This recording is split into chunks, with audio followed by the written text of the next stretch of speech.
자, 오늘 우리 세계와 지역의 환경 문제하고 서울대 아시아연구소의 이제 지인센이 공동으로 하는 이제 아시아의 환경 시리즈 네 번째입니다.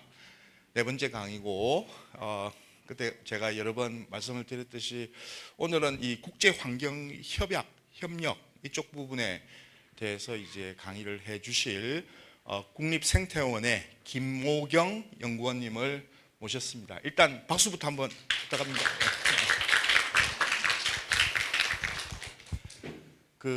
제가 옛날 사회대 일을 할 때, 여기 사회과학대학 일을 할 때 신입생들 대상으로 해서 한 360명 모으거든요. 그런 신입생을 대상으로 해서 설문조사를 했더니 그때 당시에 48% 신입생들이 나는 국제기구나 국제적인 어떤 활동을 하고 싶다라고 그렇게 얘기를 하더라고요.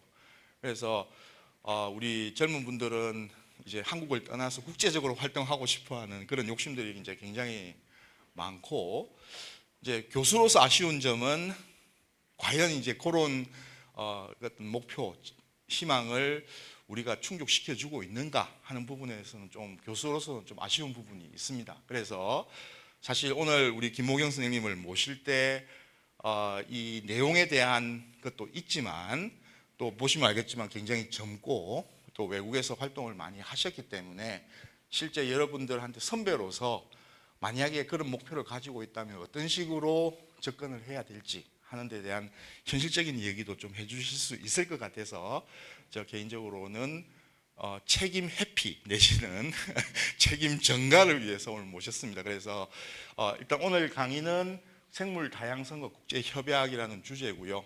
뭐 우리 항상 하듯이 한 1시간 정도 강의 듣고 그 다음에 이제 그 토론을 하는데 뭐 여러분들 궁금한 거 있으면 많이 물으시고 또 아마 개인적으로 질문을 해도 답을 해 주실 겁니다. 그래서 그는 인연들을 만들어가는 그런 강의가 됐으면 좋겠습니다. 자, 다시 한번 크게 박수 부탁드리고 강의 부탁드리겠습니다. 예.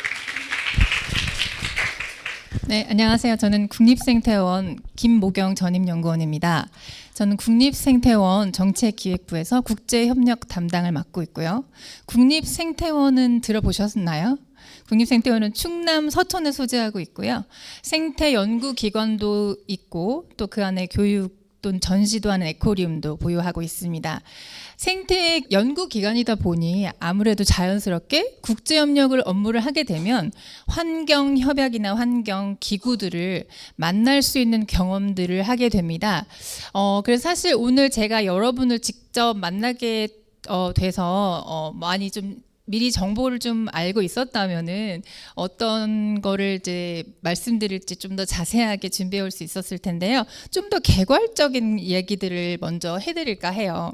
아는 환경협약이나 아니면 그냥 국제협약을 혹시 이름을 대실 수 있을까요? 네, 람사르.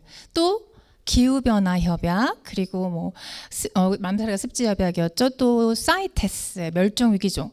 다 특정한 주제들이 있습니다. 그런데 아까 불확실성을 들으면서 이 얘기를 해야겠다 얘기했던 거 생물 다양성, 이 개념에 딱 보면은 이 개념에 대해서도 먼저 생각할 게 많아집니다.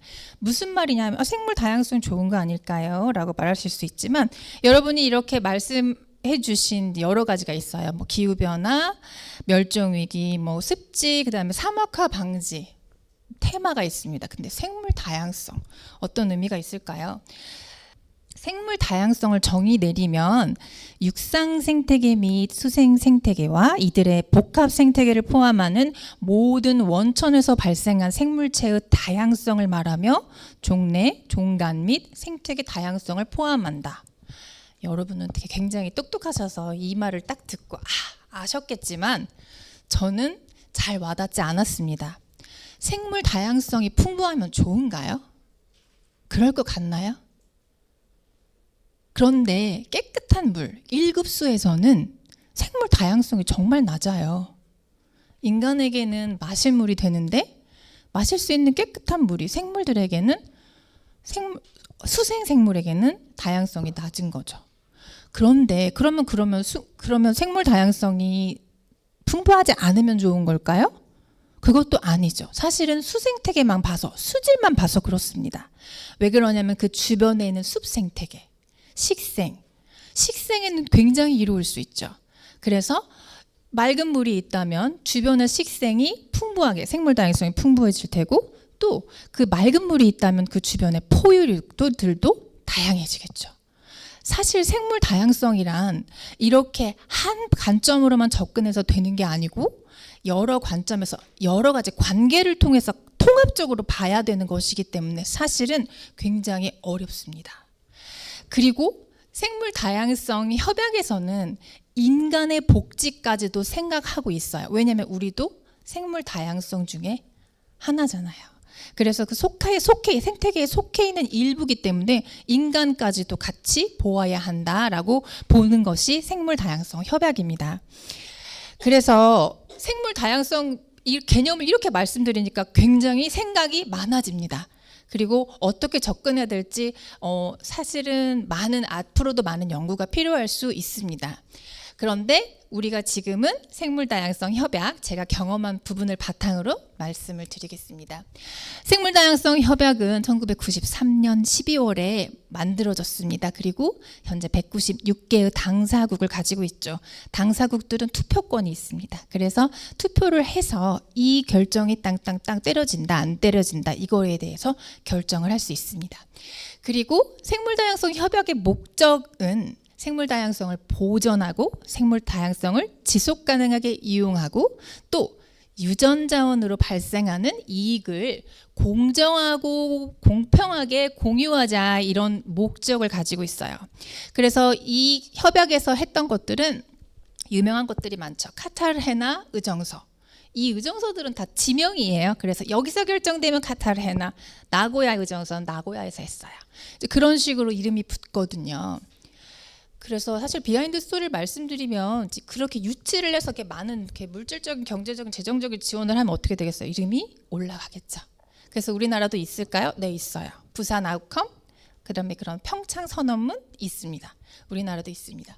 자, 카타르헤나 의정서는 엘레모에 관련된 그런 영향을 고려해서 사실 여러분 혹시 아세요? 그 엘레모가 운반이 되는 과정에서 뭐 콩이든 쌀이든 막 실어올 수 있잖아요.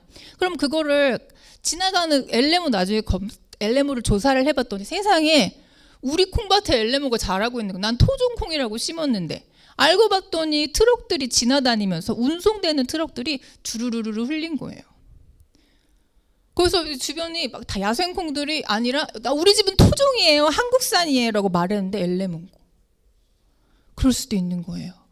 그래서 그런 것들을 앞으로 어떻게 운반하자라는 얘기가 나왔냐면 이제는 운반 트럭이 딱 있어요. 절대적으로 시를 해놓고요. 운반 과정에서 흘리지 않게 이렇게 운반을 하는 그런 과정들이 생겼습니다. 요런 논의들을 통해서 생기게 되는 규제화예요. 그래서 우리는 사실 몰랐어요. 이런 과학기술이 막 생기고 어떤 것들이 새롭게 들어오고 여러분이 좋아하시는 뭐 애완동물들 뭐 요즘에 많이 세상에 이런 일이 보면 되게 유니크한 뭐 뱀 막 가지신 분들 그리고 저번에 저 촌사람이 있어서 그런지 몰라도 미어캣을 산책시키고 계시더라고요. 그러시면 안 되는데 이제 그러신 분들 특이한 희귀 동물들 키우시는 분들 이런 동물들이 있음으로써 생태계에 어떤 영향을 미칠지 우리는 몰라요. 그래서 이런 것들을 생각하자라고 해서 처음에 시작을 했던 거고요. 나고야 의정서는 이런 거예요. 사실은 캐피탈리즘 하면 여러분 자본주의를 생각하시잖아요. 근데 이제 캐피탈의 개념을 좀 더 넓혀야 될 것 같아요. 왜냐하면 네이처도 이제 캐피탈이거든요. 그런 개념을 좀 이야기하고자 이제 시작이 된 건데 무슨 얘기냐면 사실 개발도상국에는 생물 자원이 엄청나게 많습니다. 근데 뭐가 없어요? 기술이 없어요. 그럼 선진국에는 기술이 있습니다. 그럼 어떻게 해요? 거기서 생물 자원을 가져와요. 개발을 해서 약으로 신약으로 개발을 해서 팔아요. 엄청나게 비싼 값에. 그러면 여기서 원산지는 돈을 못 받겠죠. 이 나라의 유전 자원을 막 요즘에는 뭐 홍삼도 있고 뭣도 있고 막 굉장히 많잖아요. 건강식품들. 그 시장이 굉장히 크죠. 하지만 어디 거예요? 페루 거예요? 어디 거예요? 어디 거예요? 이게 좋대요라고 하면서 그곳에는 그 개발 원산지에는 개발도상국에는 과연 혜택이 가고 있을까요? 모르죠. 그걸 시장 경제에만 맡기면 어떻게 될까요? 무분별한 착취, 그 생태계가 무너지고 또 사회도 붕괴하겠죠. 그런 것들에 대해서 공정하고 공평한 방식으로 공유를 하자 해서 2014년에 발효가 됐습니다.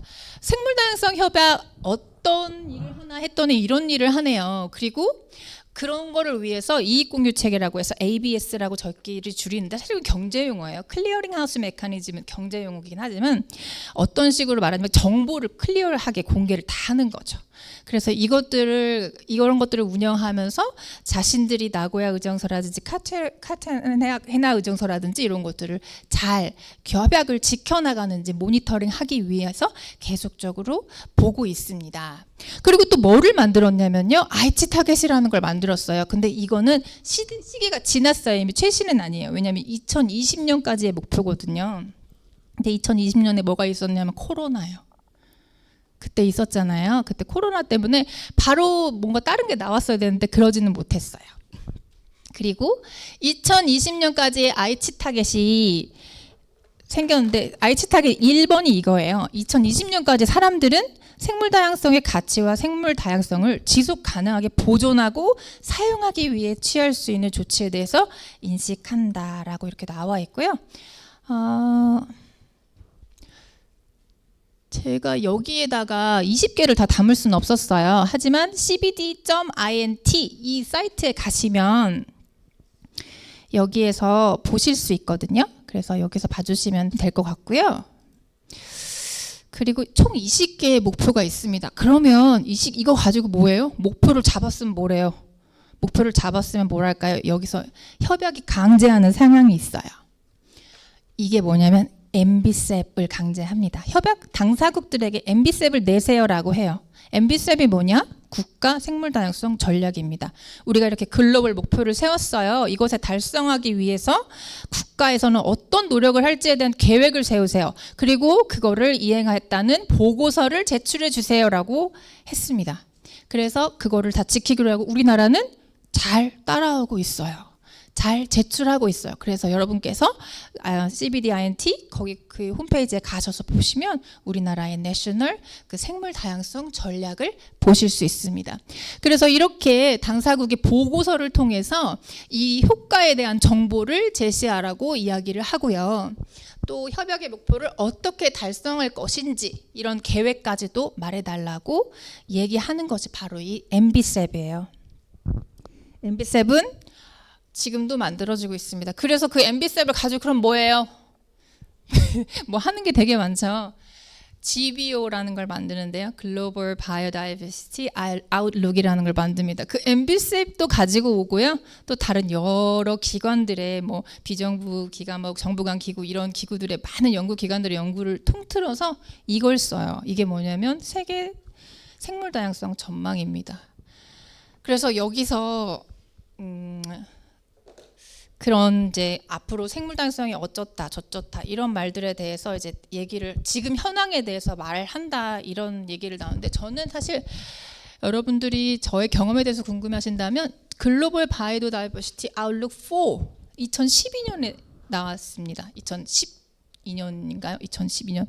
네, 아니요, 2014년에 나왔네요. 2014년에 평창에서 생물다양성 당사국 총회의 12차 총회를 평창에서 개최를 하게 되었습니다. 그때 론칭이 된 GBO4고요. 한국도 거기에서 평창에서 이제 크게 열어가지고 그때 전 세계 모든 사람들이 모여서 정부 대표단들이 모여서 결정문들을 결정을 했고 GBO4의 론칭도 승인을 하였습니다. 그래서 이렇게 이런 보고서들을 만들고요. 그리고 대한민국은 바이오브리지 이니셔티브라는 거를 평창에서 주창을 해요. 그래서 그거를 발주를 합니다. 바이오브리지 이니셔티브는 뭐냐면 과학과 기술을 만나게 하겠다 이런 거예요. 그래서 연구가 필요한 지역에 뭐 어떤 연구가 절실한 연구가 있으면 그거를 매치메이킹 펀딩을 가져와서 끌어서 매칭을 하는 그런 바이오브리지 이니셔티브인데요. 여러분 이거 들어본 적은 없으실 거예요. 그런데 사실은 CBD 하에서 가장 성공적인 과학기술 협력 예시로 되어 있어서요. 이거는 현재 연장이 될 거고요. 그리고 앞으로는 지역 과학기술협력센터들이 지역마다 생길 예정입니다. 그래서 여기에 들어가는 돈 사실 근데 작아요. 왜냐하면 5억이거든요. 우리 눈에는 커 보이지만 사실은 굉장히 좀 적은 금액이긴 합니다. 예산 투자된 거에 비해서는. 하지만 CBD에서는 굉장히 성공적인 과학기술협력이라고 보고 있습니다. 그리고 이젠 좀 나올 때가 됐어요. 이베스 혹시 들어보셨을까요? 이베스, IPBES. 제가 생태원에서 주로 담당하는 업무가 이베스입니다. 제가 박수진 교수님과 인연을 맺게 된 것도 이베스 때문이에요. 이베스에서 생태계 서비스 생물 다양성 평가서를 만드는데요. 이것도 복잡 다단한 단계가 또 있습니다. 그래서 말씀을 드릴 건데 사실 한국은 이베스라는 그 과학기술 기구에 사무국을 입찰을 했었어요, 사실은. 그래서 지금은 그게 UN 본에 UN 캠퍼스에 있지만 사실은 한국이 그 사무국을 유치하려고 했었습니다. 근데 떨어졌어요. 그래서 대신 그러면 중요한 지식 및 데이터 전담반의 TSU 기술 지원단을 가져가라 해서 그거를 이제 지원을 하게 됐고요. 또 저는 지금 제가 하는 사업이 국내 전문가들 지원하는 방법을 개발도 하고 또 그 지원해드릴 수 있는 방식을 좀 개발을 하고 있는데요. 그리고 또 따끈따끈한 법이죠. 2020년에 나온 이 법령 정보 가시면 나와요. 생물 다양성 보존 및 이용에 관한 법률입니다. 이 법은 2020년도 6월 11일에 태어난 아주 따끈따끈한 법이죠. 근데 이런 게 다 어디서 오냐면요. 아까 말씀드린 여기 보시면 보이시죠? 생태계 아까 제가 차용한 개념 여기 있습니다. 그리고 유전자원 아까 여기 나온 카타르나 유정서 아니면 나고야 유정서 나왔던 개념들 다 나와 있습니다. 그리고 생물 다양성 협약의 목표, 지속 가능한 이용들 다 들어가 있습니다. 자, 이렇게 들어가 있었는데 저는 그때까지는 CBD만 알고 있었어요. CBD가 처음이자 끝인 줄 알았죠. 제가 순진했죠. 근데 그때 IPBS가 2012년에 론칭을 하고 4년에 막 시작을 하려는 그런 막 초창기였어요. 그래서 IPBS가 뭔데요? 라고 했더니 과학기구래요. 과학기구래요. 생물다양성 과학기구요? 생물다양성도 과학 아닌가? 근데 왜 생물다양성 과학기구가 또 필요하죠? 이런 생각이 들었어요. 거기다가 서브스타라는 과학기술 부속 기구가 또 있어요. CBD에는 뭐가 이렇게 많나요? 레이어에 레이어가 너무 많은 거예요. 그래서 근데 이베스의 필요는 이랬어요. 이베스는 보고서를 주문 제작 받아요. 무슨 얘기냐면 UN이 필요해. 우리가 이게 좀 필요하다. 전 세계적으로 이게 좀 필요하다. 그래서 만든 보고서 수분 폴리네이션 리포트예요. 가장 처음으로 나오게 됐죠. 처음 수분 평가가 필요해. 왜냐하면 전 세계적 규모에서 수분 평가를 한 적이 없어. 그럼 어디에다 맡겨요? IPBS랑 계약을 해요. 그러면 IPBS가 그래서 어떻게 만드냐면 전 세계 전문가들을 콜해요. 누구를 통해서? 그 국가, 당사국들을 통해서 콜을 합니다. 그 과정이 조금 복잡해요. 이제 사실은 제가 이거를 사실 두 타임으로 나눠서 해도 되는데 CBD만 해도 한참 많았잖아요. 근데 이제 다시 IPBS로 들어올게요. 그러면 CBD에서 IPBS로 들어가는데요. 140개 회원국이 있어요. 아까 비슷하네요. 196개 당사국, 140개 회원국. 이거는 매일매일 늘어나고 있습니다. 사실 이베스는 지금 매일매일 회원국이 늘어나고 있어요. 그래서 생물 다양성과 자연의 상태를 평가하고요. 또 미래 옵션을 제시합니다. 그리고 생물 다양성과 그 장기적인 인류 복지를 위해서 정책과 결정에 대한 강화를, 그러니까 정책과 의사 결정 사이에서 지식 기반을 강화하고자 하는 목표를 가집니다. 그래서 우리가 지금 동영상을 하나 시청을 해볼까 해요. 영어로 나와서 제가 통역을 바로 해드릴게요. 해왔습니다. There has never been a time when biodiversity and ecosystem services have been more relevant 지금까지 생물 다양성과 생태계 서비스가 이렇게 중요했던 적은 없었습니다. 생물 다양성은 거의 인간의 모든 측면을 뒷받침합니다.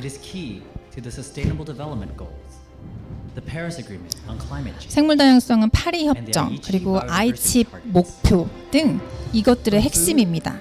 식량, 깨끗한 물, 건강, 일자리에서 평화와 안보 문제에 이르기까지 의사결정하시는 분들은 자신이 어떤 선택을 하는지 어떤 영향을 받는지에 대해서 더 많이 알아야 됩니다. 하지만 천연자원은 인류 역사상 그 어느 때보다 빠르게 고갈되고 파괴되고 있습니다. 그래서 IPBS의 작업이 필요합니다. IPBES는 여러 분야의 국경 그리고 커뮤니티의 지식을 모아서 인류와 지구에 도움이 되는 정책을 개발하는 데 필요한 과학적인 지식을 제공합니다.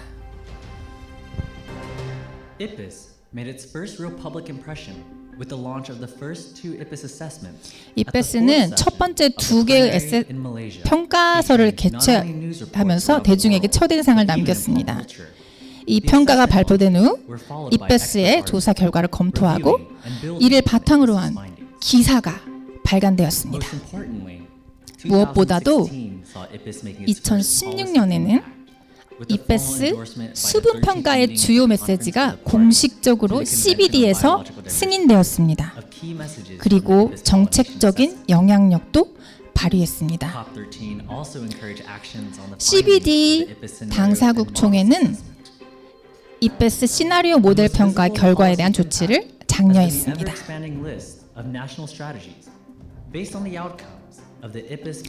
이러한 결과를 기반으로 국가 전략 목록이 만들어지고 있습니다. 그리고 수분 매개체를 보호하고 수분을 촉진하기 위한 의지들이 취합되고 있습니다. 그리고 IPBES의 역량 외에도 여러 가지 마일스톤을 세웠는데요. 저자 회의들 그리고 토양 황폐와 저자 회의들 그리고 지식 및 데이터 TF에 열심히 했던 일들 그리고 간담회 여러 가지 간담회들 지역별로 이루어진 여러 가지 간담회들이 있었습니다.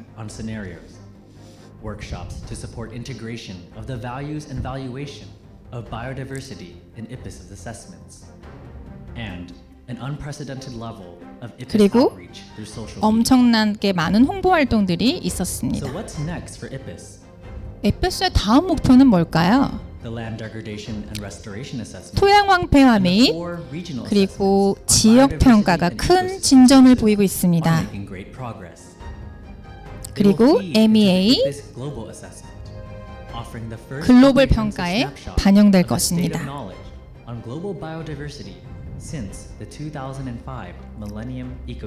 그리고 아이치 목표에 대한 측정을 하는 데 도움도 될 것이고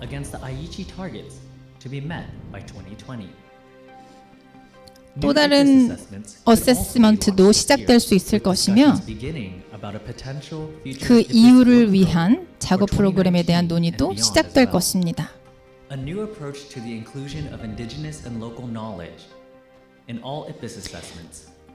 정말 중요한 얘기는 IPBES가 토착민 그리고 토착민의 지식을 포함시키는 새로운 접근 방법을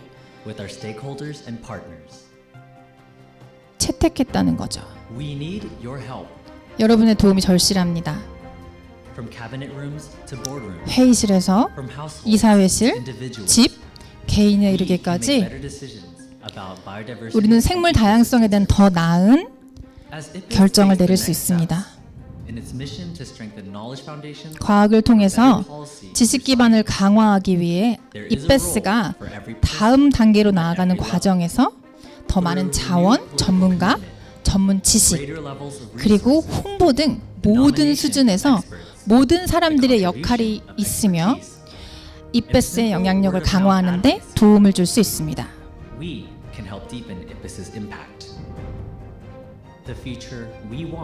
우리가 원하는 미래는 지속 가능한 토대 위에서 만들어질 수 있습니다.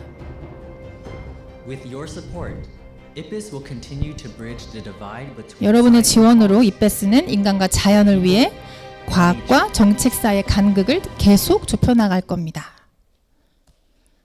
사실 이게 2016년도에 나온 거라 가지고 이미 토양왕폐화랑 거는 이미 나왔어요. 발간이 됐어요.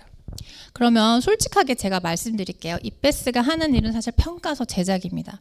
평가서 제작을 하는데 엄청나게 많은 공이 들어가요. 그리고 그 평가서가 어디로 가느냐? 아까 말씀드렸던 CBD로 가는데 그 과정에서 또 기구가 하나 더 있어요. 그래서 주요 메시지들을 뽑아서 이제 올라갑니다. 그런 과정들을 겪는데요. IPBS의 결과물 11개를 보여드리겠습니다. 지금까지 나왔던 보고서 10개예요. 그리고 이것들은 다 CBD로 전달이 돼서 각 나라의 ICTAG 또는 MBS앱으로 들어가는 그런 과학적인 기반이 되었습니다. 그리고 2,800명의 전문가가 켜켜이 들어있어요. 이것들이 지금 최신의 2023년 거 보이시죠? 근데 2023년에 발간이 돼서 사실 19년에 작업이 끝났는데요. 거버먼트 리뷰를 거치느라고 이렇게 시간이 오래 걸린 발간 보고서가 있는데요. 이게 뭐냐면 침입 외래종과 그 관리에 대한 평가 보고서입니다. 이따가 제가 바로 뒤에 내용을 조금 더 설명해 드릴게요. 어떤 내용이 담겨 있는지. 그리고 사실 여러분께 말씀드리고 싶은 건 사실 이 향후에요. 이미 지나간 평가서는 이미 평가서 지나간 거고 이제 만들고 있는 평가서가 있어요. 그게 뭐냐면 비즈니스와 생물 다양성, 이렇게 비즈니스와 생물 다양성이 2025년에 나올 거예요. 그러면 지금부터 잘하면 되겠네요. 아니요. 이미 시작됐어요. 이런 거 보고서 하나 만드는데 4년 걸립니다. 그리고 사실은 이거는 좀 빨리 나올 거예요. 왜냐하면 파스트트랙으로 결정을 했거든요. 2년 걸려요. 전 세계 사람들이 모여서 한 140명 정도 되는 사람들이 모여서 2번의 회의를 거치고 그 안에는 챕터별로 엄청나게 많은 일들이 일어나요. 그러면서 그걸 쓰면서 2년 동안의 리뷰를 거치는 거죠. 그렇게 해서 하나씩이 나와요. 여기서 뭘 하냐? 생물 다양성이 기업과 어떻게 연계가 되나요? 기업에 어떤 영향을 주나요? 이런 말들을 하는 게 이런 것들 어떻게 계산하나요? 이런 방법론을 찾는 게 이 평가서예요. 그러면 사실 제가 여기에 지금 우리 국내 전문가 3분이 계세요. 그래서 이분들이 쓰고 계신데 이분들 IPBS에서 주문한 건 그거예요. 생물 다양성은 앞으로 어떻게 기업의 운영에 어떻게 적용이 될 것인가 이런 것들에 대한 이제 이야기를 다루고 있어서 앞으로 좀 중요해질 거예요. 그리고 바이오다이버시티, 워터, 푸드, 헬스 이런 넥서스 평가라는 게 있거든요. 이런 것도 새롭게 진행이 되고 있고요. 또 중요한 거 2번째 글로벌 어세스먼트 지금 저자를 모으고 있습니다. 그리고 지금 이 2번째 거는 이제 모니터링 바이오다이버시티인데요. 아까 말씀드렸던 IC 타겟을 어떻게 이행하는지에 대해서 사무국이 모르면 안 되겠죠. 협약 자체가 모르면 안 되겠죠. 그래서 그런 것들을 모니터링할 수 있는 프레임워크를 만드는 어세스먼트도 시작을 합니다. 어세스먼트라고 해서 뭔가를 어세스만 하는 게 아니고 리포트 그 자체예요. 보고하는 거고 방법론에 대한 평가, 주제에 대한 평가 엄청나게 많습니다. 다양합니다. 그래서 이번에 침입 외래종에 대한 주제 평가 보고서가 나왔거든요. 여러분 이건 아무도 못 보신 걸 거예요, 아마 국내 아무도 못 보신 거예요. 이게 침입 외래종과 그 관리에 대한 주제 평가는 현재 제가 번역 중입니다. 그리고 번역본은 한 달 내로 나올 거예요. 그래서 근데 아쉬운 건 뭐냐면요. 이제 현재 상황에 대해서 말씀드릴게요. 여러분이 이베스에 대해서 몰라요. 당연하죠. 국내 인지도가 참 낮아요. 지금까지 발간된 11개의 보고서 중에 한국어 번역이 있는 거 단 1개도 없습니다. 좀 충격적이죠. 제가 뭐 잘못했나 봐요. 근데 열심히 하고 있습니다. 자, 그래서 사실은 이베스가 왜 중요한가에 대해서 참 말씀을 드리고 싶어요. 이베스는 사실은 국제 협약이 다루는 주제들에 대한 과학적인 근거 이렇게 어렵게 말씀드리면 참 싫죠. 왜 중요하냐면요. CBD에 갔어요. 투표를 한다고 했죠. 투표를 한다고 했는데 땅땅땅 때릴 거예요. 근데 거기 마음에 안 드는 문구가 있어요. 거기서 난리를 친다. 될까요? 잘 안 돼요. 왜냐하면 아까 말씀드렸죠. 그 중간 레이어 다시 타가 보세요. 중간에 가운데 뭐 기구가 있댔죠. 거기서도 당사국들이 다 결정을 했어요. 그럼 다시 들어와 볼게요. IPBS로 여기 다시 와보세요. 아까 그 보고서 쓸 때 어떻게 했어요? 당사국들이 146개가 다 했어요. 의사 결정은 여기서 했어요. 사실 내용에 대한 얘기는. 그럼 거기서 핵심 메시지 추려서 서브스타에 보냈고 서브스타에 보냈어가지고 다시 CBD로 온 거예요. 그럼 여기서 몇 개, 전 세계 거의 몇 개 모든 국가가 다 비준한 내용을 여기서 다시 되돌릴 수 없어요. 여기서 보고서 만들었을 때 몇 년 걸렸어요? 4년 걸렸어요. 4년 걸렸을 때 서브스타에 왔어요. 1년에 한 번씩 열려요. 여기서 검토해서 다시 보냈어요. 당사국 총회는 2년 걸려요. 2년에 한 번씩 열려요. 도대체 갭이 몇 년이에요? 10년이요. 그동안 우리 다 잠겨서 죽겠어요. 그렇죠. 이런 식으로 그러면 그 당사국 총회에 갔을 때 우리가 그때 가서 의제 보면서 어머 이거 문제 있네 라고 말하면 늦어요. 입배수는 왜 중요하냐면요. 이 보고서를 만들 때 이 사실은 국제 협약이 다루는 주제들에 대한 과학적인 근거예요. 잠깐 지나갔지만 사실은 CBD, IUCN, 무슨 사이테스 다 서로 다 이어져 있어요. 지식 기반은 이어져 있어요. 그 지식 기반은 여기 IPBS가 모으기도 하고 다시 뿌리기도 해요. 그런 걸 보면서 IPBS가 왜 중요하냐? 그럼 국제협약이 다루는 주제들에 대한 과학적인 시작점인 거죠. 사실은 제가 CBD에서 거꾸로 타고 왔어요. 왜냐면 걔네가 더 유명하잖아요. 그래서 더 어려웠어요. 이게 거꾸로 설명을 하려니까 더 어렵더라고요. 자, 그래서 환경 분야 국제 논의의 시작이 되는 거죠. 사실 이거는 그래서 지금은 뭐를 만들었냐면요. IPBS의 결과물을 가지고 제가 아까 말씀드렸죠. 아이치 타겟은 2020년까지입니다. 시대가 지났어요. 지금 현재 만들어낸 건 뭐냐면 쿤밍 몬트리올 글로벌 생물 다양성 프레임워크. 여기도 재밌는 일 많아요. 쿤밍이 어디예요? 중국이죠. 한창 그 코로나 때문에 갈 수 있었을까요?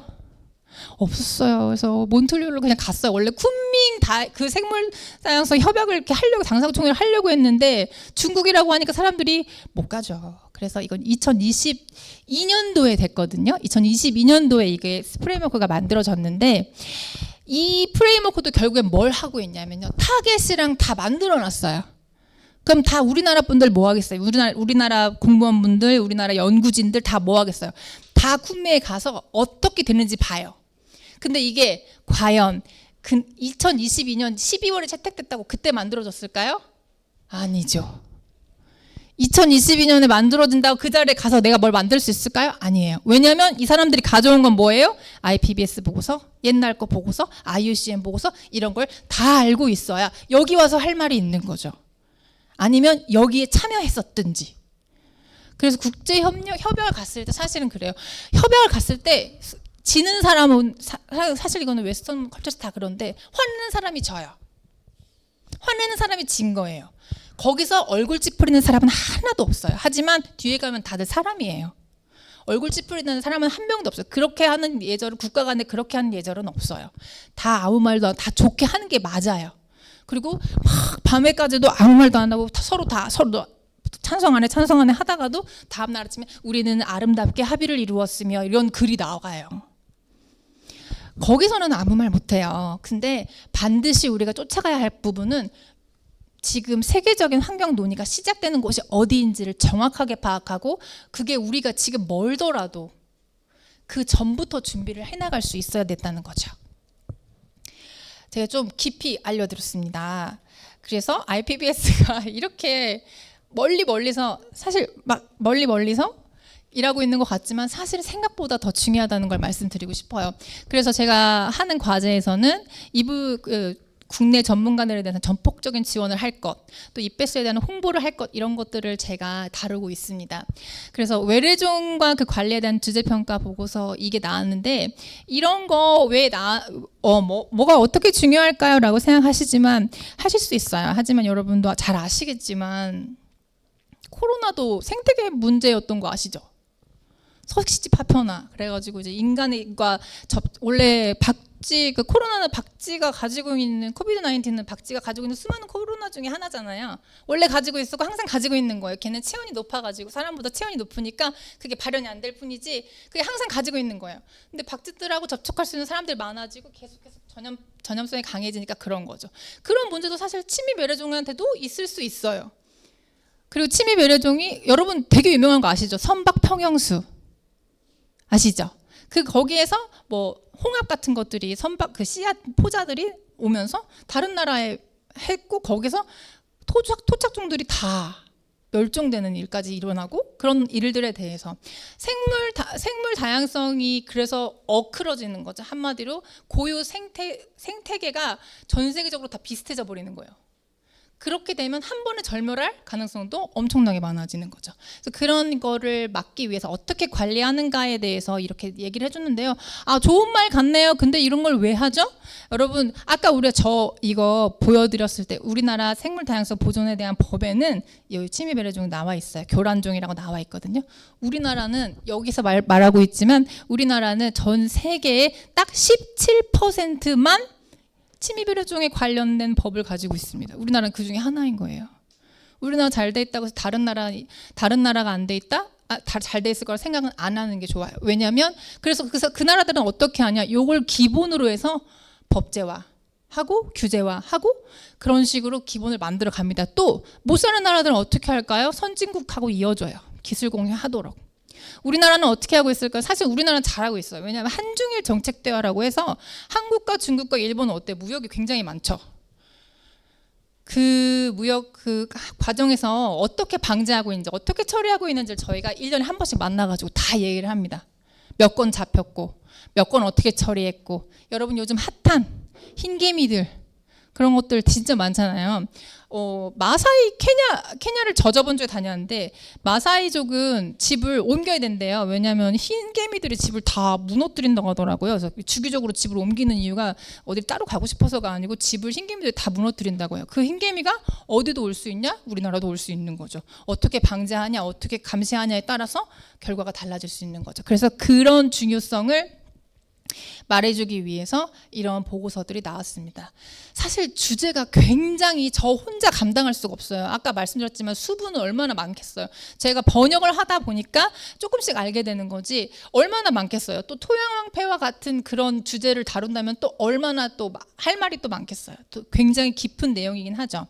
근데 이런 것들이 다 무엇이 되느냐? 어떤 나라에 가서는 법이 되고 규정이 되고 하면서 우리가 생물 다양성을 지킬 수 있는, 왜냐하면 생물 다양성 국경이 없거든요. 국경은 우리 마음속에 머릿속에만 존재하잖아요. 국경이 없으니까. 그래서 이런 보고서들을 계속적으로 내고 있습니다.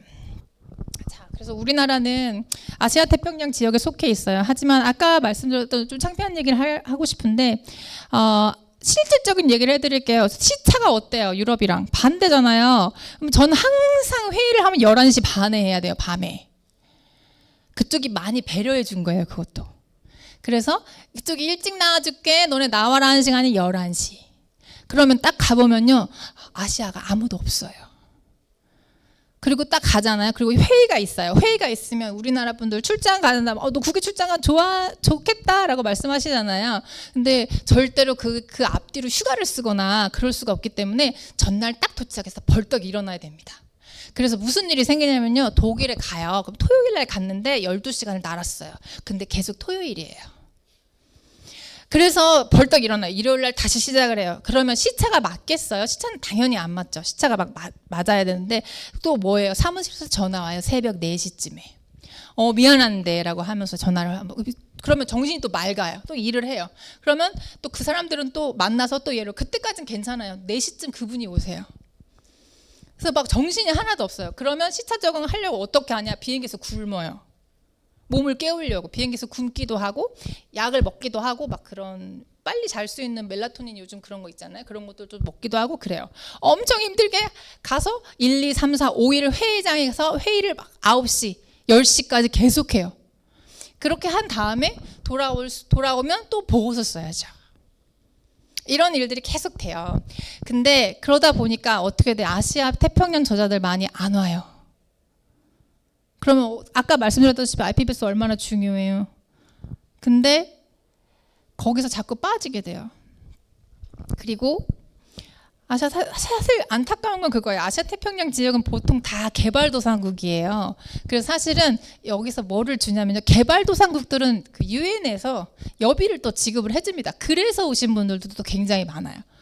그러면 엄청난 랭귀지 베리어, 그 다음에 타임 베리어도 엄청나게 제틀렉도 엄청 심한 거죠. 그래서 제가 언젠가 반드시 복수하겠다. 저 사람들, 저 유럽 사람들을 다 한국으로 불러서 내가 조는 꼴을 보고 말리라. 그런 마음으로 올해는 뭔가 복수전을 해보려고 합니다. 저는 여기까지 말씀을 드릴게요. 이게 사실은 제가 여러분 좀 이거 해주시면 제가 앞으로 또 다음 사업을 하는데 제가 좀 도움이 될 것 같아서 제가 이제 하려고 하는 거는 지금 IPBS 하나도 모르셨잖아요. 그래서 IPBS를 반드시 중요한데 이렇게 중요한데 모르시면 안 되니까 제가 뭘 해야겠어요. 열심히 홍보하고 열심히 컨텐츠 제작하고 해서 알릴 수 있게. 왜냐면 복잡한 과정이잖아요. 그래서 이런 것들 말씀드릴 수 있게 사실은 제가 이런 폴을 통해서 설문조사 결과를 통해서 더 많은 보고서들을 한국어판으로 옮기고 홈페이지에 게시하고 그럴 수 있도록 여러분께 설문조사를 하나 부탁드리려고 합니다. 간단한 거고 5개 미만이에요. 그래서 얼마나 알고 계신지에 대한 인지도 조사니까요. 해주시면 감사하겠습니다. 아까 뭐 우리 김용현 선생님이 얘기했지만 나도 여기 글로벌 어세스먼트 참여를 했고요. 고백을 나도 해야 될 것 같은데 사실 별로 이렇게 적극적으로 하지를 못했습니다. 못한 이유 중에 하나가 일단은 시간이 어마어마하게 많이 드는데 내가 개인적으로 거기에 시간을 막 투자하기가 굉장히 힘들었던 부분이 없잖아 있고, 두 번째는 이게 아무래도 유럽 사람들 그리고 소위 말하는 우리끼리 얘기할 때는 꾼이라 그러죠, 그죠? 아주 오랫동안 그 전문가로서 활동한 사람들의 리딩에 따라가기가 굉장히 힘들더라고요. 그게 이제 뭐 언어적인 장벽도 있지만 또 나름대로 이런 내용들의 어떤 그런 컨텍스트나 아니면 전체적인 과정들을 잘 이해를 못한 상태에서 참여하게 되니까 약간은 항상 이렇게 격가지가 되는 듯한 느낌 뭐 이런 걸 받다 보니까 처음에 시작은 굉장한 사명감을 가지고 시작을 했습니다. 특히 이제 제 같은 경우는 그 랜드 데그리데이션, 그러니까 토지 황폐화에 브릿지를 하는 리에이전 오피스로 들어갔기 때문에 어마어마하게 이제 기대를 하고 갔는데 막상 쉽지 않더라고요.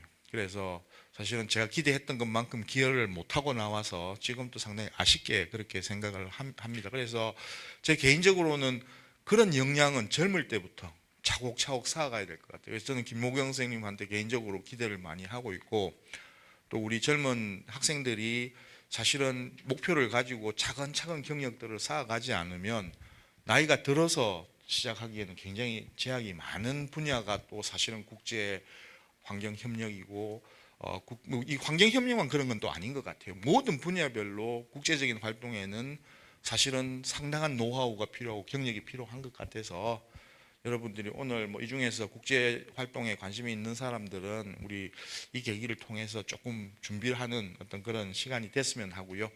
자, 질의응답 하도록 하겠습니다. 아까도 말씀드렸지만 제가 김용현 선생님 모실 때는 책임 전가의 의미도 있어서 개별적으로 자기 개인적인 관심도 여쭤봐도 될 것 같아요. 특히 국제기구와 관련해서 여러 가지 일들에 대해서. 자, 누가 먼저? 네. 안녕하세요. 강연 너무 잘 들었습니다. 저는 그 정치학과여가지고 제가 관심 있는 주제에 관해서 여쭤보고 싶은데, 그 환경과 관련한 문제가 있어서 여러 국가들이 다자간 협력을 많이 하고 있잖아요. 그래서 저는 거기 있어서도 한국이 그 환경 관련 분야에서 그런 논의를 이끌어가는 데 있어서 어떻게 주도적인 역할을 할 수 있을지 좀 관심을 가지고 있는데, 그 한국이 그런 분야에 있어서 주도권 혹은 중심적인 역할을 하기 위해서 어떤 분야가 좀 적합하고 또 어떤 방식으로 변화가 있어야 될지 여쭤보고 싶습니다. 제가 그 정치적으로 그런 환경적인 논의가 있을 때 힘을 가지려면 사실은 그래요. 여러분 아까도 말씀드렸다시피 생물 다양성 얘기했을 때 좋은 거지. 환경이라면 뭔가 사람이 착해 보이잖아. 이렇게 순진하게 생각할 수 있죠. 근데 그거는 아닌 거죠. 왜냐하면 우리가 솔직하게 말하면 이제 순진하지 않게 말하면 경제 동인이 상당히 큽니다. 그래서 아까 제가 기대하는 평가가 비즈니스 앤 다이버시티 그거 있잖아요. 그래서 여러분께서 혹시 설마 들을 리는 없겠죠. TNFD라는 게 있어요. 재무지표를 공개하는 건데 여러분 ESG 경영은 아세요? ESG 환경 친화적 경영. 그래서 거기서 제일 유명한 게 뭐냐? 파타고니아가 ESG 경영 잘한다고 해서 그 브랜드가 됐죠. 파타고니아 아주 멋진 브랜드가 괜찮아 보이잖아요. 근데 엄청 비싸요. 전 세계를 날아다니러 그거보다 물량 실어날로 뭐 탄소 발자국 안 생길 것 같아요. 그래요, 똑같이 그래요. 근데 사실은 이게 뭐가 중요하냐면 제가 자문을 안 그래도 받아요. 저의 전문성 가지고는 부족하잖아요. 제가 누구를 만나냐면 금융계를 만납니다. 금융계를 만나서 뭐라고 할까요? 전 세계 시장은 이미 생물 다양성과 금융을 연결시키고 있습니다. 왜요? 그렇지 않으면 사람들이 안 움직이거든요. 그래서 제가 이런 말씀 특정 기업을 말씀드릴 텐데 같은 경우에는 직접 우리나라가 TNFD 재무지표 공개 뭐 이런 것들을 말하기도 전에 미리 거기 가서 만들고 계시더라고요. 왜 그러냐고 물어봤더니 정부가 이걸 의무로 만들지 않는 이상 기업은 하지 않아요. 왜냐하면 기업은 이익에 따라서 움직이거든요. 기업이 이익에 따라서 움직이는 기업을 생물 다양성을 위해서 움직이게 하려면 사실 필요한 건 그 연결을 해주는 게 금융이라고 생각합니다. 그래서 저희는 앞단에 서서 가기로 했습니다. 왜냐하면 전 세계가 또 그렇게 움직이거든요. 이런 움직임이 있습니다. 어떻게 해야 될까요? 우리도 이런 환경 논의에 있어서 정치적으로 힘을 얻으려면 우리도 이런 식으로 그런 경제와의 연결을 통해서 재무지표와 생명 다양성을 연결시키는 그런 일련의 과정들을 통해서 더 우리가 공인받고 국제적으로도 더 이 사람들은 정말 잘하고 있구나. 지금 잘하고 있는 것도 있죠. 아까 말씀드렸다시피 침입배려종에 관련된 법 만들어서 잘 지키고 있죠. 이런 것들이 더 정치적으로는 힘을 가질 수 있게 한다고 생각합니다.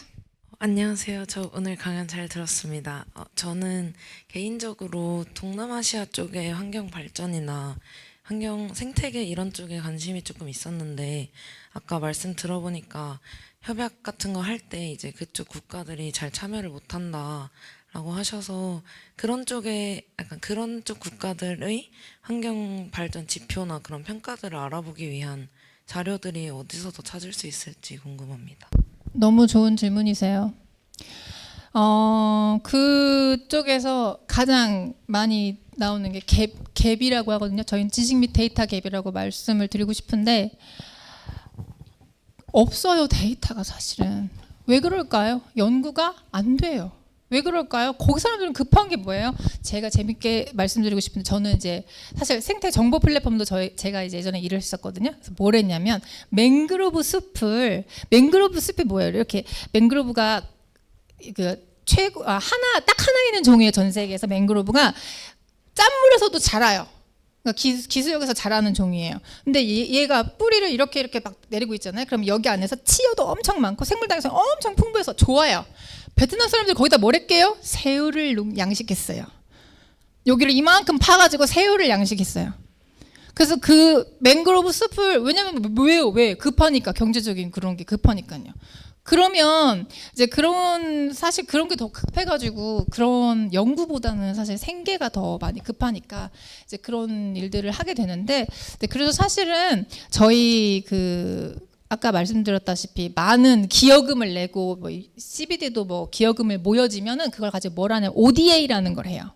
그래서 디벨로핑 컨트리에다가 협약을 해가지고 기술도 이전해주고 이렇게 해주고 하는데 사실 그렇게 많이 잘 되는 것 같지는 않아요. 사실은 현재 상황은 어떤 거냐면 이제 공무원분들 몇 분 모시고 대학원생분들 모셔가지고 이제 강의도 하고 우리나라는 이렇게 하고 있어요. 이런 거를 하긴 하는데 그런 게 조금 그래도 좀 하기가 쉽거든요.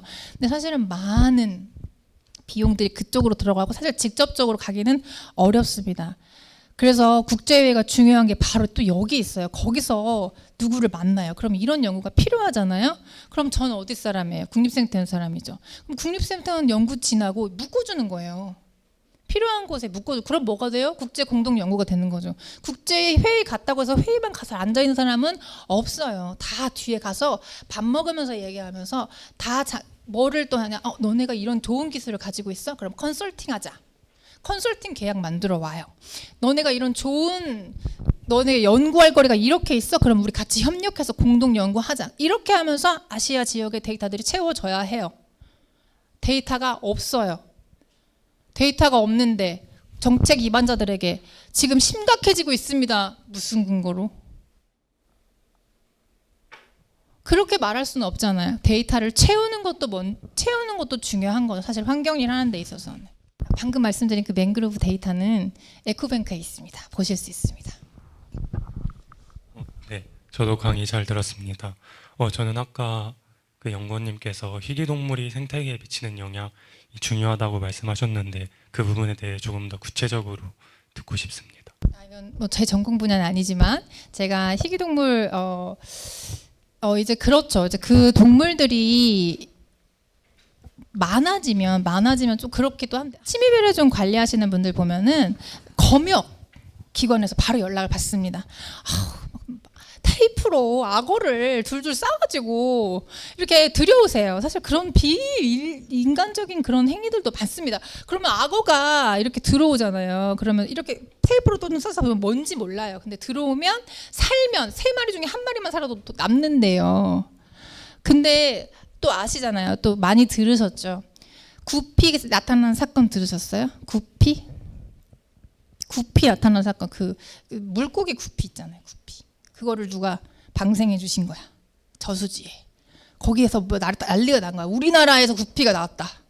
그래서 누가 신고를 한 거예요. 그래서 우리 어떻게 했어요? 국립생태원 직원분이 가서 그 저수지를 다 물을 펐어요. 마지막 1마리 구피까지 잡기 위해서. 다 펐어요. 그러니까 이게 그런 거죠. 어떤 희귀동물이 왔어요. 근데 다행히 우리나라는 매서운 겨울이 있죠. 그 매서운 겨울을 나지 못하는 동물들이 많아서 그렇지 사실 그런 동물들이 나다니기 시작하고 하면 우리나라에 있는 토종들은 어떻게 될까요? 자기 자리를 잃어가는 거예요. 대표적인 예가 그거죠. 고양이, 뉴질랜드의 고양이요. 뉴질랜드에는 고양이가 원래 없어요. 그래서 새들이 어떻게 됐냐면 새들이 날지를 않아요. 날 필요가 없는 거예요. 왜냐면 아무도 날 안 잡아먹거든. 뭐로 날아? 그러다 다 이렇게 등치가 커지고 다 날개가 퇴화됐죠. 근데 고양이가 나타났어요. 왜 누가 데리고 왔어요? 사람이 데리고 왔죠. 그 사람이 그럴 줄 알았겠어요? 이것들을 다 죽이고 말겠다 이런 생각으로 들여온 게 아니에요. 이뻐서 데려왔겠죠. 얘를 어떻게 두고 가? 데려갔는데 싹 멸종시켰어요. 새들을. 고유종들이 그렇게 당할 수 있는 거죠. 급격한 생태계의 변화는 부담이 됩니다. 그래서 되돌릴 수 없는 결과를 가져올 수 있어요. 그래서 조심해야 된다는 거예요. 희귀동물을 사랑하는 마음, 좋은 마음 알죠. 알지만 그것이 가지게 될 효과와 그 앞으로 일어날 일들을 좀 알고 나서 가져와 보자라는 얘기를 하고 있습니다. 그래서 하고 싶은 거예요. 그래서 악어 들여오시는 분들 또 많고 새들은 너무 막 필통 같은 데다가 넣어서 오세요. 그렇게 해가지고 넣어서 오시고 하니까 원숭이들 또 데려오시고 이러시는 분들 많은데 혹시 그 옛날에 세상에 이런 일에 나왔던 그 원숭이 혹시 기억나시나 모르겠어요. 그 까미라고 했는데 이제 그 까미는 결국에는 발견이 됐잖아요. 세상에 이런 일에서 발견이 돼버렸잖아요. 그래서 어떻게 됐을까요? 저희 그래서 사이테스 종은 저희 생태원이 전부 다 가지고 옵니다. 사막여우들 다 여기 와서 보세요. 집에다 키우지 마시고 와서 보세요. 와서 보시면 될 것 같아요. 생태계가 가지는 부담감이 너무나 큽니다. 그렇게 알고 계시면 될 것 같습니다. 네, 그 강연 잘 들었습니다. 특히 그 여러 국제 협약과 국제 기구에 대한 이면에 대해서도 재밌게 들었는데요. 제가 질문 드릴 건 진로에 관한 질문인데요.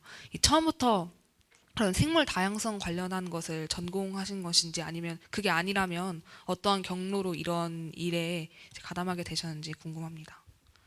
저는 아까 말씀드렸던 평창 생물다양성 당사국 총회에서 이런 말 드리면 정말 죄송한데 사기당했어요. 왜냐면 그 총회를 제가 그때는 국립생태원에서 에디터로 일하고 있었습니다. 근데 에디터로 일했을 때 그때 당시 원장님께서 최재천 원장님이셨어요. 최 원장님 사귀신 거 아니에요? 최 원장님이셨는데 이제 그분이 대체의장직을 수행하게 되셔서 같이 평창에 갔습니다. 근데 그때 사람들이 다 나와서 이러는 거예요. 지구촌의 생태계 위기가 너무 심각하다. 더 이상 미룰 수 없다. 우리는 반드시 무언가 해야 한다. 그 말에 막 가슴이 두근거리는 거예요. 그래서 나는 이 길을 가야겠다라고 생각을 하고 그때는 잠시 에디터로 잠시 일하려고 했었는데 전 통번역을 전공했거든요. 그래서 잠시 일하려고 했었는데 그 말에 홀딱 넘어갔어요. 지금 IPBS를 발견했고 얼마나 중요한지 발견했고 또 이 중요한 일을 하기 위해서 내가 할 수 있는 일이 있는 거에 대해서도 되게 감사를 하고요. 아까 말씀드렸다시피 저 혼자의 전문성, 만약 제가 침입배려종 전문가다 아니면 토양항폐화 전문가다라고 말할 수 없어요. 전 그런 사람이 아니거든요. 근데 저는 뭘 할 수 있냐? 패실리테이팅을 할 수 있습니다. 사람들을 네트워킹을 하고 필요한 데 보내고 누가 어디 있는지 알고 커뮤니케이션을 하고 회의 가서 커뮤니케이션을 할 수 있어요. 왜냐하면 저 8년 동안 그 회의에서 we welcome, we encourage 이거 두 개를 가지고 이걸 고르느라고 3시간, 4시간을 싸우는 걸 많이 봤거든요. 엉덩이 싸움으로는 이길 수 있어요. 그래서 그런 경험을 가지고 전문가분들께 이때 와주세요. 이때 들어가 주세요. 이때 누가 필요하세요? 이런 말씀도 해드릴 수 있고 나중에 이분들이 오셔야겠구나 이런 판단도 좀 할 수가 있어서 지원도 지금 사업으로 해드리고 있는 거죠. 강연 너무 잘 들었습니다. 저는 경제학부 2학년 배현진입니다. 일단 2가지를 질문 드리고 싶은데요. 아까 말씀하신 쿤밍 몬트리올 글로벌 프레임워크에 관해서 조사를 해보니까 디지털 염기 서열 정보 공유에 대한 이슈가 있더라고요. 그래서 이 부분에 대해서 좀 더 구체적으로 설명을 요청드리고 싶고요. 그리고 두 번째로는 앞선 학생이 질문드린 것처럼 진로에 관련된 질문인데 저도 최근에 국제기구 관련해서 일을 하는 거에 관심이 가지고 있는데 앞으로 국제기구에서 활동을 하고 싶은 학생들에게 현재 어떤 점을 준비를 할 수 있을지 가져야 할 마음가짐은 무엇일지 등에 대해서 조언을 해주셨으면 좋겠습니다. DSI 디지털 염기 서열 같은 경우에는 사실은 아까 말씀드렸던 카타르헤나 의정서, 나고야 프로토콜 그런 것들이 잘 됐을까요? 잘 안 됐어요. 그래서 또 이번에는 어디까지 가냐? 염기 서열까지 가자라고 했어요. 근데 제가 쿤밍 몬트리올 프레임워크에서 안 보여드렸잖아요. 타겟 1, 2, 3, 4, 5, 6, 7, 8, 9, 10, 20 해가지고 안 보여드린 이유가 있어요. 왜냐하면 헤드라인 인디케이터가 안 나왔어요. 헤드라인 인디케이터가 뭐냐? 전 세계적으로 표시를 할 수 있는 거. 그러니까 아까도 말씀드렸다시피 기후변화는 어때요? 탄소 배출량이라는 인디케이터가 있습니다. 생물 다양성은 어때요? 뭘로 말해야 돼? 이거 수질로 말해야 돼? 아니면 종수로 말해야 돼? 분포도로 뭘로 말해야 돼? 다 싸우고 있어요 지금. 엄청 싸우고 있어요. 이 생물 다양성이란 개념 자체가 엄청 어렵잖아요. 그럼 이걸 뭘로 말해야 돼? 그래서 막 인디케이터들을 가지고 지금 싸우고 있는 거 아직도 미정입니다. 그래서 말씀을 못 드린 거고요. DSI는 그건 진짜 어려운 건데 사실은 그 DSI 염기설 분석해 놓은 거에 대해서 어떻게 트래킹을 해요? 이거의 원산지를 어떻게 붙여요? 그리고 이거에 대해서 반대를 할 수 있는 사람이 많아요. 왜 그런 줄 알아요? 유전자 시퀀시 같은 경우에는 할 수 있는 나라들이 어디에 한정돼 있어요? 선진국들이요. 그런 것들이 염기서열 그런 것 분석할 수 있는 기구나 그런 것들 가진 사람들이 어디에 많을까요? 당연히 선진국들에 많죠. 그럼 개도국은 뭐라고 했어요? 야 이건 우리가 만들어놔도 못해. 그럼 어떻게? 너네가 돈 더 주든가 이렇게 나오겠죠. 너무 격하게 갔네요. 이렇게 개도국 입장에서는 조금 할 수 없는, 지킬 수가 없는 거죠. 이런 거는 할 수가 없는 거죠. 더 많은 펀딩, 더 많은 것들이 필요해. 조금 앞서간 면이 없잖아 있어요. 그래서 여러 사람들이 이제 자문을 주실 때도 이거 현실적으로 좀 불가능하지 않을까 이런 거 한다는 게 왜냐하면 지금 LMO만 가지고 하는 것도 이제 좀 되고 가고 이제 나고야 ABS, Access Benefit 그것도 사실 이렇게 숨기려면 얼마든지 숨길 수 있잖아요. 이제 그런 식으로도 할 수 있는데 또 이번에는 또 유전 염기 서열까지 이제 간다 할 수 있을까라는 여러 가지 고민이 많지만 저는 좋은 시작이라고 생각을 합니다. 두 번째로 마음가짐보단 체력인 것 같아요. 마음가짐보다는 아까 젊은 사람들 저는 그다지 젊지는 않습니다. 근데 젊은 사람들이 필요하다라고 말씀을 하신 이유가 사실 체력인 것 같아요. 왜냐하면 열정페이가 여기는 조금 남아 있어요. 아까 말씀하셨다시피 그 교수님이셨는데도 사실은 거기 IPBS 전문가가 될 때 뭐에다 사인을 하게 하냐면요. 너의 하는 일의 20%의 업무의 양을 할애하라 라고 써 있어요. 그러면 그걸 누구한테 허락을 받습니까? 거기서 100원 한 장 주지 않거든요. 근데 어떻게 그렇게 합니까? 결국에는 본인이 120%를 사신 거죠. 리아종 엑스퍼트다 140%를 이렇게 발휘해서 사셔야 되는 거죠.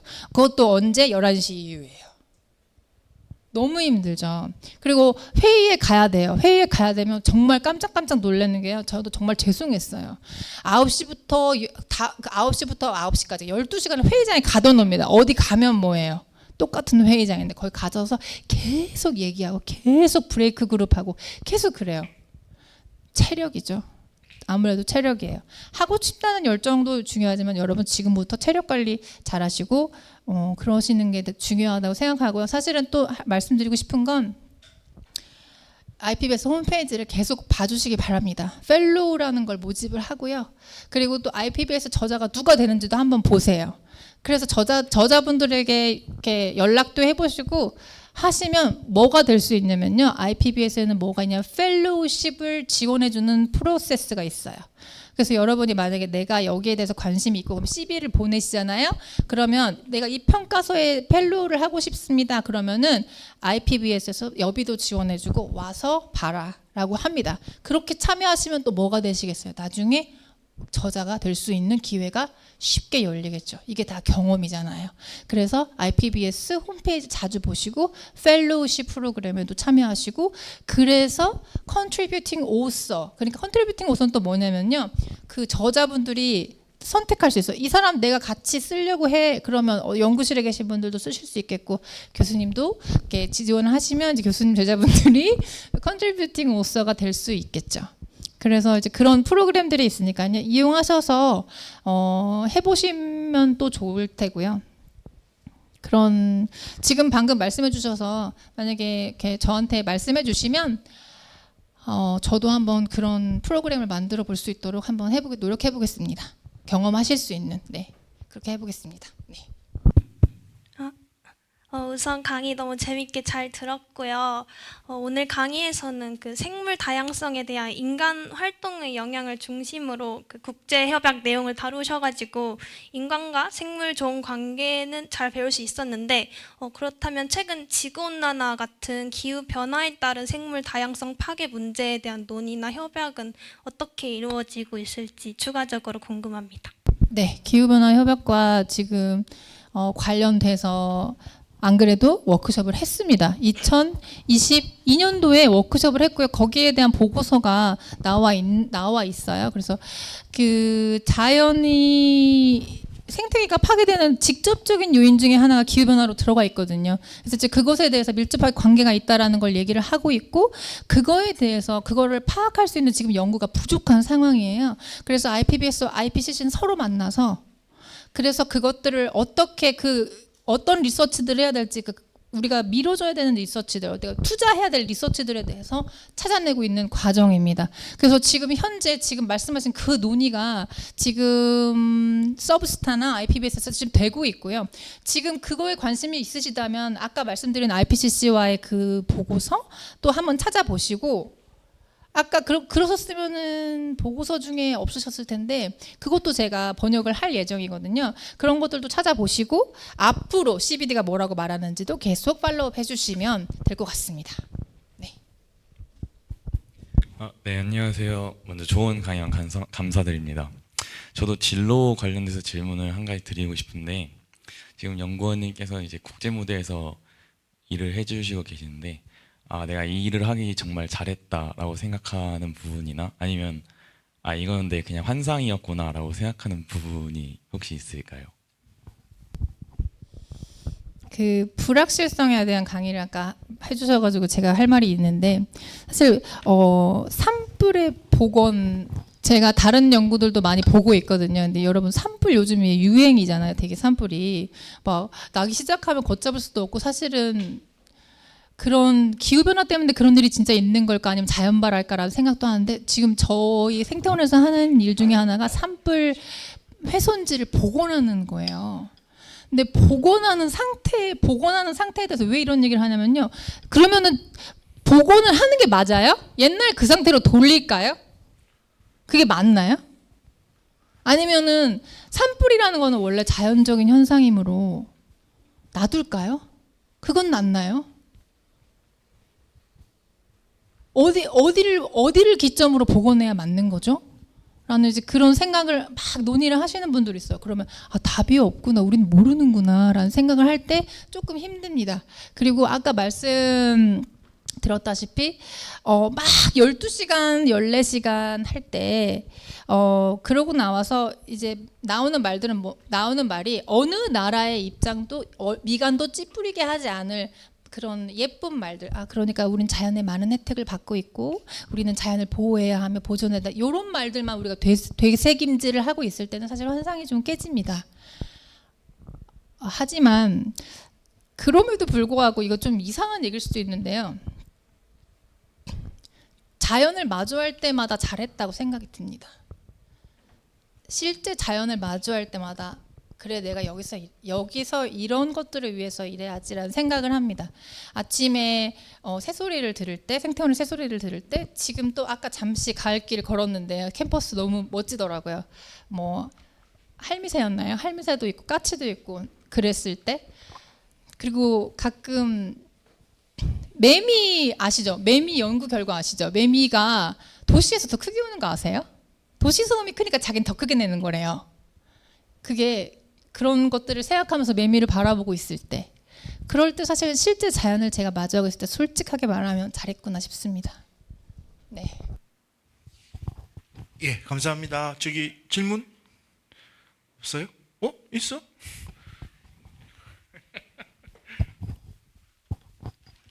네, 안녕하세요. 강연 너무 잘 들었습니다. 국제 환경 분야에서 다양한 사람과 많은 나라 사람들과 협력을 하시는 것 같은데, 이런 사람들과의 네트워크를 이어가면서 어려운 점은 없는지 궁금합니다.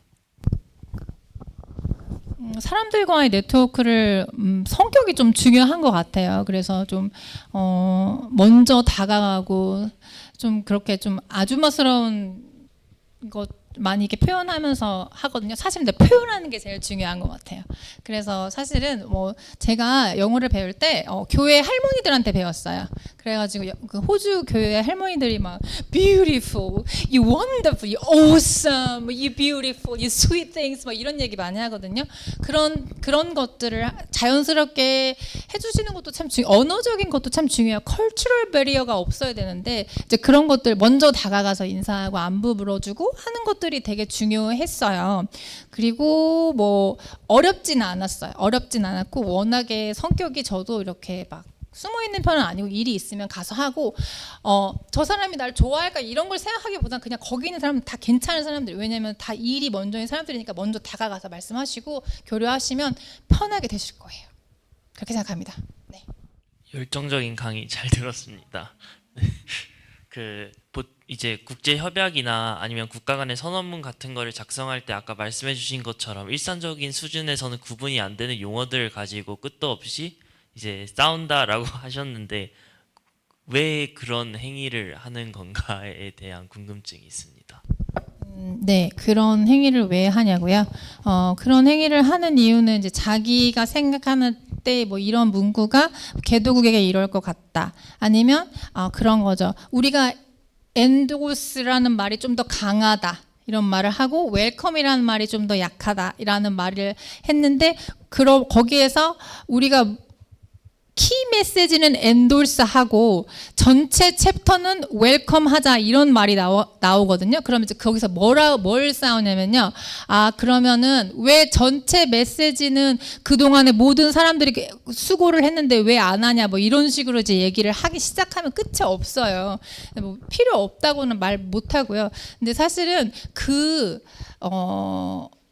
하나 말씀드리자면 Nature's contribution to people 이 말을 번역하는 예를 들어볼게요. 이 말은 자연이 인간에게 주는 기여라고 번역을 하면 우리가 기여라는 말 잘 안 쓰잖아요. 여러분들 그럴 수 있어요. 혜택이란 말은 왜 안 써요? 이렇게 말할 수 있죠. 혜택이라고 하면 훨씬 편하잖아요. 말이 더 많잖아요. 근데 그 전에 있었어. Nature's benefit for people이 있었어요. 근데 왜 그런 말이 그 전에 뭐가 있었어요? 에코시스템 서비스가 있었어요. 근데 무슨 말을 했냐면 에코시스템 서비스는 너무 사람 중심이에요라는 논의가 있었어요. 왜 사람이 받는 거예요? 사람이 당연히 서비스 받아야 되는 거예요? 안 돼요. 그러면 베네핏이라고 해요. 그러니까 베네핏도 너무 베네핏도 너무 사람 같아. 그러면 혜택을 봐야 돼요? 인간은 혜택만 봐야 돼요? 그래서 또 어디로 갔어요? 컨트리뷰션. 요 세 개를 다 아는 사람들이 다 거기 앉아있어요. 아까 꾼들. 그 과정을 아는 사람들은 뭐예요? 컨트리뷰션을 바꾸겠어요? 안 바꾸겠어요? 절대 안 바꾸겠죠. 우리한테는 베네핏, 컨트리뷰션 다 비슷해요. 에코시스템 서비스도 엄청 새로운 개념인데 그걸 왜 굳이 바꿔? 심지어 이베스가 자기가 아까 뭐랬어요? 이베스의 ES가 뭐냐면 에코시스템 서비스인데 자기네들이 이제 그 말을 안 써요. Nature's contribution to people이라고 자기네들이 써요. 이런 히스토리, 이런 이너서클만의 토론들이 있습니다. 그래서 그런 일들이 벌어지는 것 같습니다. 사실은 우리가 국제기구나 이런 협약에 분담금이라는 걸 냅니다. 한국 정부가 우리 세금으로. 그런데 한국이 내가 알고 있기로 굉장히 오랜 기간 동안 내는 분담금에 비해서 참여하는 그 국가가 가장 낮은 국가로 한국이 오랜 기간 분류가 됐어요. 최근은 잘 모르겠는데. 그래서 나도 이제 본에 있을 때 바로 이제 유엔 기구의 HR 그러니까 이제 휴먼 리크루트 하는 쪽 담당자하고 옆집에 있어서 얘기를 들었는데 한국 정부가 한국 사람들을 막 뽑으라고 막 강요를 한대요. 자기들한테. 우리가 돈을 이만큼 내는데 왜 한국 사람들이 이것밖에 없냐. 근데 그쪽에서 하는 얘기는 아니 우리 어떻게 아무나 뽑을 수 있냐. 관심을 가지고 오랜 기간 이쪽에 열정적으로 일을 한 사람들을 뽑아야지. 무조건 한국 사람 돈 냈다고 해서 한국 사람을 뽑는 게 말이 되느냐. 그런 얘기를 하더라고요. 그래서 그 당시에 우리 젊은 사람들이 좀 관심을 가지고 계속 아까 뭐 좋은 프로그램들 얘기해 주셨지만 이런 데 관심을 가지고 어플라이 하고 인턴도 갔다 오고 또 나름대로 커리어들을 만들어 나가는 이런 작업이 필요할 것 같고요. 여기 있는 사람들이 대체로 다 이제 막 이제 커리어를 시작하는 단계니까 이것도 자기의 중요한 커리어로 고려해서 앞으로 국제적으로 기여할 수 있는 분들이 됐으면 합니다. 자, 다시 한번 좋은 강의해 주신 선생님한테 박수 부탁드리고요. 예.